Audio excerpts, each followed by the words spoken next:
Hey guys, welcome to another Friday. So I just found these hilarious comic book character therapy sessions on YouTube.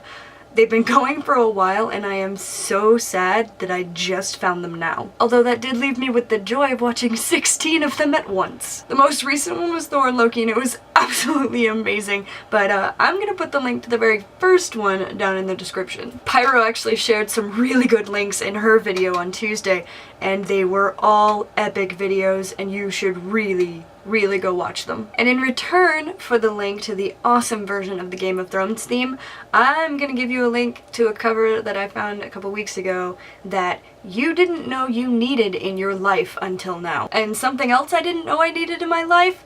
Dr. McNinja. Dear Lord Mario, my level of want is over 9,000! The awesomeness of Dr. McNinja almost made me skip over Pyro's question, which was, what type of dinosaur would you want to own as a pet? You know, I used to think I could raise a T-Rex to eat only the people I wanted him to eat, but to stay on the safer side, I'm gonna go with Triceratops. Not only would it not want to eat me, I could probably ride it like they did in Doctor Who, and I think it's one of the only ones from Land Before Time that scientists haven't suddenly disproven the existence of. I was gonna say Charmander, but I think that counts as a dragon. Lulu came back this week with all the feels. Mostly about White Collar, which I haven't seen the new episode of because of life. My time as of late has been consumed with the process of moving, which is why my Harry Potter stuff is actually here now, because I have already moved over most or almost all of my books and movies, and I still wanted something back here so you had something interesting to look at besides my face. So I think I'll only be here for a couple more weeks before you guys get to see a brand new exciting location, which I promise will actually be exciting because I finally will have room to put up all of my geeky posters that I got framed and everything out of excitement. So I really only have a couple of little things to tell you guys about, but before that, I wanted to tell you a little story. So Titanic 3D was just released on Blu-ray, I think, and it reminded me of the first time I ever cried at a movie in a theater. And the reason I wanted to share this childhood anecdote is because, one,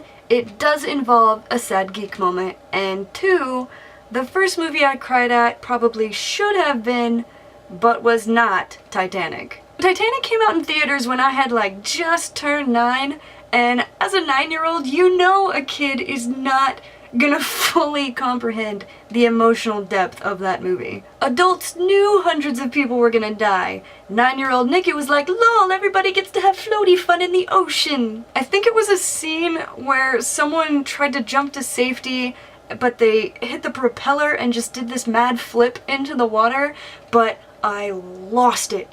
In the middle of this super serious, super sad movie, in a super serious crowd of adults, 9-year-old Nikki is just laughing hysterically. And the reason this is doubly ridiculous now is that just 2 years later, the Pokemon movie was released, and I went to go see it at the much more mature age of almost 11. Well, there's the scene towards the end where Ash gets turned to stone and all the Pokemon start crying, and you know what I did?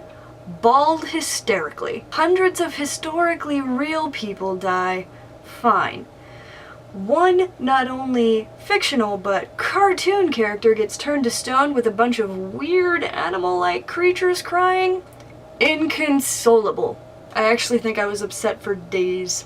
So yeah, now I kinda wanna know, when was the first time you remember crying over a fictional character? And speaking of crying over fictional characters, I wanted to mention the Finding Hogwarts project one more time because the deadline to submit a video response is tomorrow. Just wanted to give a reminder in case anyone else wanted to still send in their story, and I'll put a link to my response down below if anyone wanted to see it. Also, the Las Vegas Comic Expo is coming up at the end of the month, and I'm trying to put together a Supergirl costume for it because I realized the only comic book character I actually have is Poison Ivy. I have materials! and boots, and a wig. Here's hoping I have the time to put it all together during this whole moving thing. But I don't know if anyone watching lives in the Las Vegas area and is planning on going, but if you are, keep an eye out for me. I'll be there as Supergirl with my friend Sarah in her new Wonder Woman costume, and hopefully one day as Poison Ivy and Harley, because we haven't actually done that since